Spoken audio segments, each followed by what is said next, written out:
इस लेक्चर में हम बात करेंगे मास्किंग के ऊपर। मास्क बेसिकली होता क्या है कि आप अपनी वीडियो में से कोई भी स्पेसिफिक शेप या किसी भी डिज़ायर्ड एरिया को सिलेक्ट कर सकते हैं। शेप से मेरा मतलब है आप किसी को स्क्वायर एरिया को सिलेक्ट कर सकते हैं, आप किसी को राउंड में कर सकते हैं, या फिर अपनी मर्जी की कोई भी शेप बना के उसको सिलेक्ट कर सकते हैं। और ये हम करते क्यों हैं? ये बड़े एडवांस लेवल पे भी यूज़ होता है। बात जगह आपका पूरा VFX पोर्शन में सब कुछ आप इसको मास्क करके यूज़ करना होता है, और बाज़ जगह आपको जस्ट स्पेसिफिक एरिया को सिलेक्ट करके उस पर मज़ीद काम करना होता है, उस पर मज़ीद इफ़ेक्ट डालने होते हैं, तो आप उसको मास्क के थ्रू सिलेक्ट कर सकते हैं। जैसे हमने पहले बात की थी कि आप प्रैक्टिस करते जाएंगे, चीज़ें नई नई एक्सप्लोर होती जाएंगी, नई नई पॉसिबिलिटीज़ आपके पास खुलती जाएंगी, तो आपके लिए एडिटिंग बहुत इंटरेस्टिंग होती जाएगी। लेकिन इसके साथ साथ मैं आपको ये भी बता दूं कि इंटरेस्टिंग तो हो ही जाएगी, लेकिन थोड़ी सी कॉम्प्लिकेटेड भी हो जाएगी। तो आप लोग इसकी प्रैक्टिस जितना कर सकते हैं उसको करें, और हम फर्दर मास्क को एक्सप्लोर करते हैं। जी, मैं इस वक्त अपनी टाइमलाइन पर हूँ इस वक्त, और मेरे पास ये क्लिप है जिसमें एक लेडी वॉक कर रही है। इस क्लिप को मास्क करने के लिए, या आप कह लें कि स्पेसिफिक एरिया को सिलेक्ट करने के लिए, मैं इस पर क्लिक करूँगा, और मेरे पास ओपेसिटी के नीचे कुछ ये शेप्स आ रही हैं, और साथ में कुछ ये एक पेन टूल भी है मेरे पास। ये बेसिकली क्या करेगा आपको कि अगर मैं इस वक्त इस स्क्वायर को क्लिक करूं, तो आप देख सकते हैं कि इसने एक इस तरह की मुझे 4 पॉइंट सिलेक्शन दे दी है, और सारी चीज़ें ख़त्म हो चुकी हैं वहाँ से। आपके पास सिर्फ इतना एरिया नज़र आ रहा है। इसका मतलब ये है कि इसने इतने एरिया को मास्क कर लिया है। मैं इसको अंडू करता हूँ कंट्रोल Z के साथ, और अगर मैं इस राउंड को, एलिप्स शेप को क्लिक करूं, तो आप देख रहे हैं कि वही इस वक्त जो है मेरे पास राउंड शेप में सिलेक्शन हुई हुई है। इस सिलेक्शन को मैं डिफरेंट जगह पे मूव भी कर सकता हूं। तो जिस एरिया पे मैं इस वक्त इसको, अपने मास्क को मूव कर रहा हूं, आप देख सकते हैं कि वो एरिया मुझे विजिबल हो रहा है, और उसके अलावा कुछ भी विजिबल नहीं हो रहा। फर्दर यहाँ पर मेरे पास एक ऑप्शन है इन्वर्टेड की। अगर मैं इसको चेक करता हूँ, तो आप देख सकते हैं कि इस वक्त मास्क आपका इन्वर्ट हो चुका है, और जो एरिया जहाँ पर आपने उस राउंड को सिलेक्ट किया था, सिर्फ वो एरिया नज़र नहीं आ रहा, इन्वर्ट होकर आपको बाकी सब कुछ वीडियो नज़र आ रही है। आप इसको डिफरेंट जगहों पे मूव करके देख सकते हैं। इन्वर्टेड को अनचेक करते हैं। हमने तो शेप वाइज देख लिया, अभी हम पेन टूल से भी इसको एक्सप्लोर कर सकते हैं। पेन टूल बेसिकली आपको वो ऑप्शंस देगा कि आप अपनी मर्जी की शेप, अपनी मर्जी का मास्क बना सकते हैं। जिस पॉइंट पे आपको जो चीज़ चाहिए, जिस जगह आपने उसको मूव करना है, आप उसको इजीली प्ले अराउंड कर सकते हैं। तो इस मास्क को हम फिलहाल करते हैं डिलीट। आप देख सकते हैं मास्क 1 ऐड है हमारे पास। मैं यहाँ पर इसको सिलेक्ट करके डिलीट प्रेस करूँगा, मास्क ख़त्म हो गया है। और पेन टूल से मेरे पास यहाँ पर पेन टूल मैंने यहाँ से पकड़ा। ये याद रखिएगा कि ये टाइमलाइन वाला जो आपके पास टूल बार आ रहा है टाइमलाइन के साथ, ये वाला पेन टूल नहीं है। आपके पास ओपेसिटी के अंदर एक इसका अपना भी पेन टूल मौजूद है, और इस वक्त मैं जस्ट एक रैंडमली वीडियो को सिलेक्ट कर रहा हूँ। आप देख रहे हैं जहाँ जहाँ मैं क्लिक कर रहा हूँ एक डॉट, एक पॉइंट ऐड होता जा रहा है। आप इसको अंडू कर सकते हैं अगर आपसे गलत डॉट क्लिक हो जाए, और दोबारा जिस डॉट से मैंने शुरू किया था, इनको सिलेक्ट करते हुए मैंने जब उस पर क्लिक किया अपने फाइनल डॉट पे, जो कि पहला सबसे डॉट था, तो इसने इसको क्लोज कर दिया, और मेरे पास एक अपनी मर्जी का मास्क बन चुका है। जी, जितने भी पॉइंट्स आपने ऐड किए थे, आप इसको मज़ीद भी चेंज कर सकते हैं। आप देखें जस्ट इनको मैंने पकड़ के सिर्फ इस तरह से मूव करना है, तो मैं इनको मज़ीद भी चेंज कर सकता हूँ। मैं ओवरऑल पूरे मास्क को इस तरह मूव कर सकता हूँ। इसको हम प्ले करते हैं। आप देख रहे हैं इस वक्त वीडियो आपकी प्ले हुई है, आपको कुछ भी नज़र नहीं आ रहा, लेकिन आपको सिर्फ जो एरिया आपने मास्क किया था वो आपको नज़र आ रहा है। मास्क की कुछ फर्दर ऑप्शंस भी हम देखते हैं। ये मास्क का पाथ है, अगर आप चाहें तो इसको भी की फ्रेम लगा के एनिमेट कर सकते हैं। हम आगे जाके देखेंगे कि इसको हम किस तरह से चेंज कर सकते हैं। फर्दर आपके पास आ रहा है मास्क का फेदर। इसका मतलब ये है कि आपने जितने भी पॉइंट्स को यहाँ पर अपने मास्क बनाया है, अगर आप इस फेदर को बढ़ाते जाएंगे तो उसको वो थोड़ा सा सॉफ्ट करता जाएगा, और आप देख रहे हैं कि एजेस जो है वो इस वक्त स्मूथ हो चुके हैं, वो बिल्कुल उस तरह का हार्श नहीं है। इसको मैं अगर प्ले करता हूँ अभी, तो आप देख रहे हैं कि फेदर के साथ साथ वो एजेस को बिल्कुल सॉफ्ट और स्मूथ करता गया है। फेदर अपनी मर्ज़ी का मैं सिलेक्ट कर सकता हूँ, मैं कम इसकी सॉफ्टनेस कम कर सकता हूँ, ज़्यादा कर सकता हूँ। उसके नीचे मेरे पास ओपेसिटी है मास्क की। आप देख रहे हैं कि अगर ओपेसिटी मैं कम कर रहा हूँ तो वो ट्रांसपेरेंसी उसकी कम कर रहा है, क्योंकि मास्क के अंदर हुआ हुआ जो एरिया है उसकी ट्रांसपेरेंसी को मैं कंट्रोल कर सकता हूँ अगर मुझे कम या ज़्यादा करना है। इसके बाद मेरे पास है मास्क एक्सपेंशन।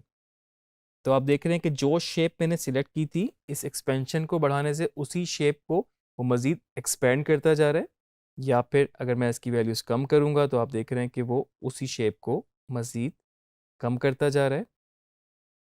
और आप चाहते हैं कि बाय डिफ़ॉल्ट ही हो जाए, अब यहाँ से इसको रीसेट करेंगे तो अभी आपके पास ये मास्क इस वक्त यहाँ पर सेट हो चुका है।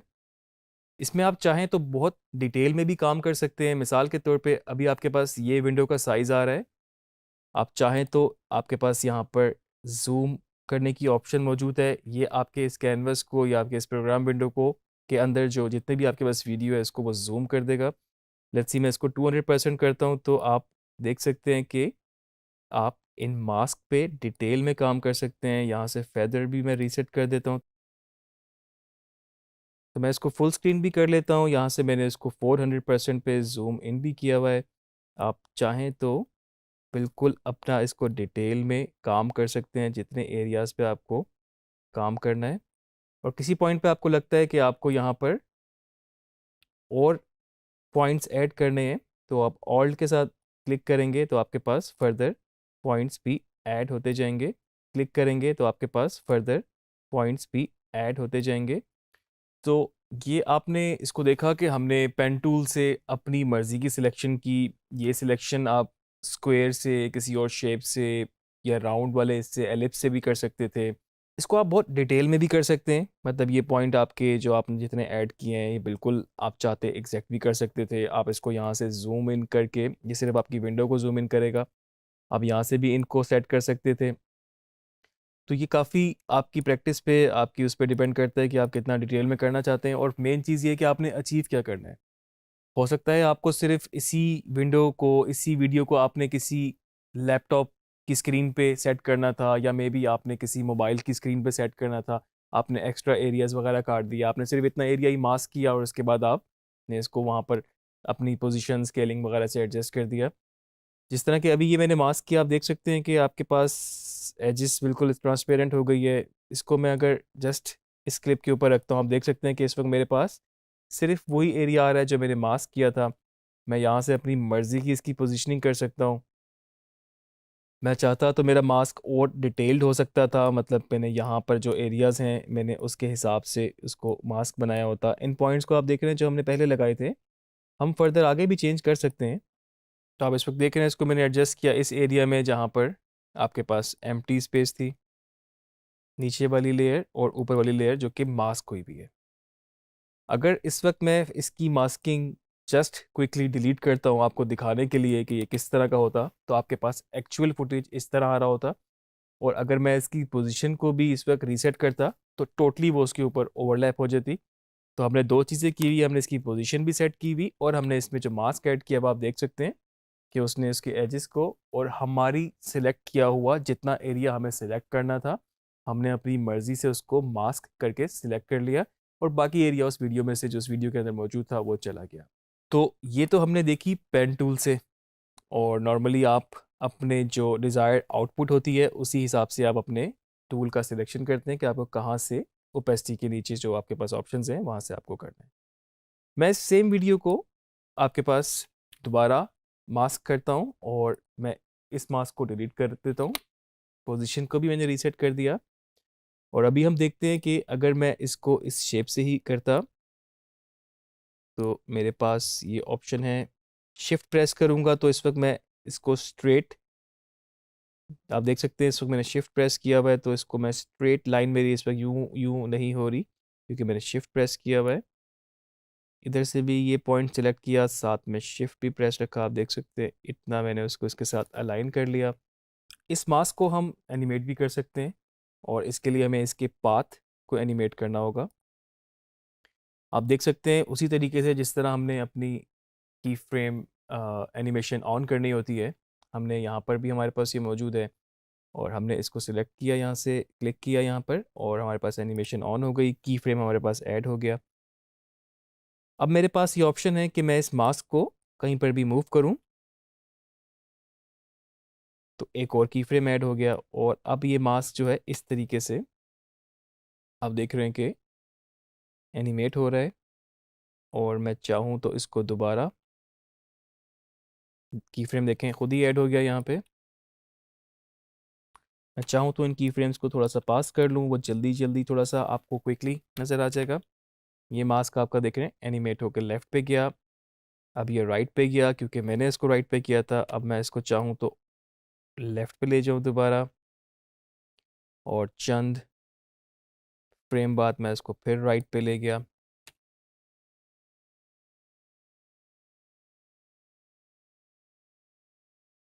तो ये तो जस्ट मैंने इस वक्त बेसिक एनिमेशन यहाँ पे की है। आप इसको फ्रेम बाय फ्रेम भी कर सकते हैं क्योंकि मास्किंग में बहुत डिटेल में काम होता है। अगर आप स्पेसिफिक एरियाज़ को टारगेट करते हैं, जिस तरह के इसके हाथ अगर हम देखते कि उठे हैं, तो मे बी आपका मास्क इतना डिटेल्ड भी हो सकता था कि वो मास्क जब हाथ उठे हैं उसके साथ साथ फ्रेम बाय फ्रेम आप मास्क को चेंज कर रहे हैं। और अब मेरे पास एक इस क्लिप में से ये सिलेक्ट है और मैं चाहूँ तो इस पर कोई भी ऐसा इफेक्ट लगा लूँ जो मैं यहाँ पर प्रॉक एम्प लगाता हूँ और इधर से जाके मैं इसकी सैचुरेशन 0 कर देता हूँ। आप देख सकते हैं मैं इसकी ब्राइटनेस कॉन्ट्रास्ट सिर्फ उसी एरिया पे काम कर रहा है जो मास्क है, क्योंकि लेयर पूरी कर रहा है एग्जैक्टली तो, लेकिन हमारे पास मास्क है तो हमें इस वक्त नज़र नहीं आ रहा। अगर मैं चाहूँ तो इस सेम लेयर को डुप्लीकेट कर लूँ और मे बी मैं क्या करूँ कि इसमें पूरी इसके नीचे जो लेयर है वो एज इट इज़ रहे और ऊपर लेयर पे आपके पास मास्क और इफेक्ट अलग अलग लगे हुए हैं। मैं आपको करके दिखाता हूँ। ऑल्ट के साथ मैं इस लेयर को अगर ऊपर ड्रैग करूँगा और मैं यहाँ पर माउस छोड़ूंगा तो मेरे पास सेम क्लिप ऊपर डुप्लीकेट हो गया है, कॉपी हो गया है। नहीं तो इसका दूसरा तरीका ये भी हो सकता था कि मैं इसको कंट्रोल सी और यहाँ पर कंट्रोल शिफ्ट वी यूज़ करूँगा ताकि इसके ऊपर ओवरलैप ना हो और मैं इसको ऊपर एज इट इज़ सिंक कर दूंगा इसके साथ बिल्कुल। तो इस वक्त मेरे पास दोनों लेयर सेम है, सेम मास्क है। अगर मैं नीचे वाली लेयर को सिलेक्ट करूं, इधर से इसका मास्क डिलीट कर दूं, आप देख सकते हैं कि इस वक्त उसने इसको पूरा विजिबल हो गया यहाँ पर। और मे बी इधर से जाके क्योंकि इफेक्ट भी साथ कॉपी पेस्ट हुए थे, इसको मैं डिलीट कर दिया। अब आप देख सकते हैं आपके पास सेम लेयर थी लेकिन नीचे वाली लेयर में आपके पास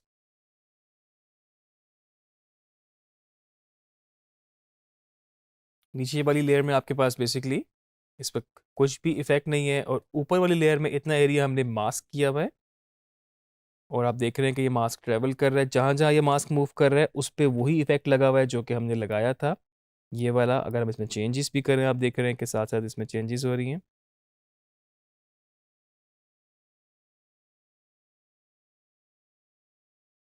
अगर नीचे वाली लेयर को मैं इस वक्त ऑफ करूं और उसके लिए मैं इसको डिसेबल कर सकता हूं, राइट क्लिक करूंगा और एनेबल को अनचेक करूंगा, तो आप देख सकते हैं आपके पास ऊपर वाली लेयर सिर्फ इस वक्त चल रही है और उसमें हमने मास्क लगाया था। हमने इस मास्क को एनिमेट किया जो कि आपकी शेप बेसिकली इस तरह से मूव हो रही है और हमने इस पर एक इफ़ेक्ट भी लगाया था, जिस तरह हमने इसका कलर चेंज कर दिया, हमने ब्लैक एंड वाइट कर दिया। तो बेसिकली मास्क लगाने का मकसद ही यही है कि आप अपने सेलेक्टिव एरियाज पे काम कर सकते हैं। आप इस पे कोई भी इफेक्ट लगाएंगे तो वो सिर्फ उसी एरिया पे लगेगा जो जहाँ जितना आपने एरिया मास्क किया हुआ है। बेसिकली वो लगता तो पूरे क्लिप पर है लेकिन आपको उस वक्त विजिबल वो एरिया दिखाएगा जितना आपके पास मास्क एरिया में सिलेक्टेड है।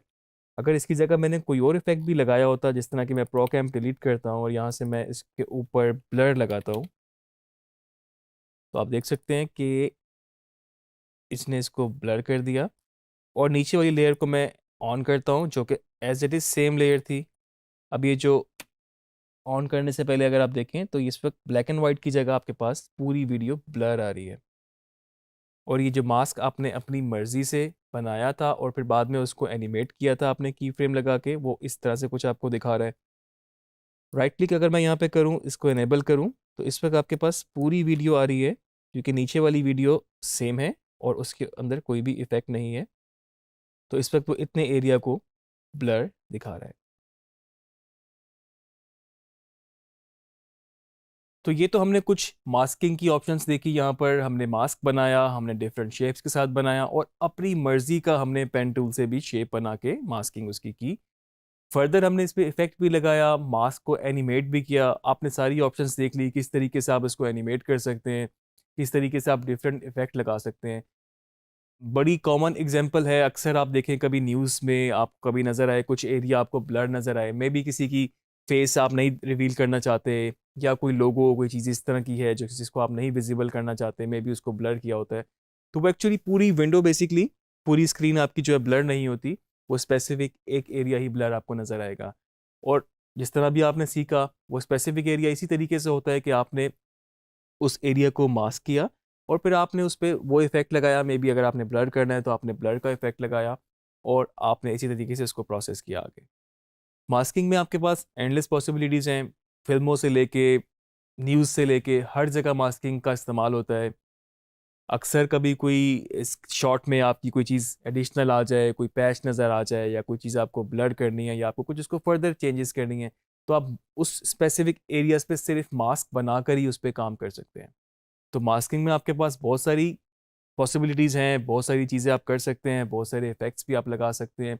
इसको प्रैक्टिस करते जाएँ और फर्दर इसको मास्टर करते जाएँ आप।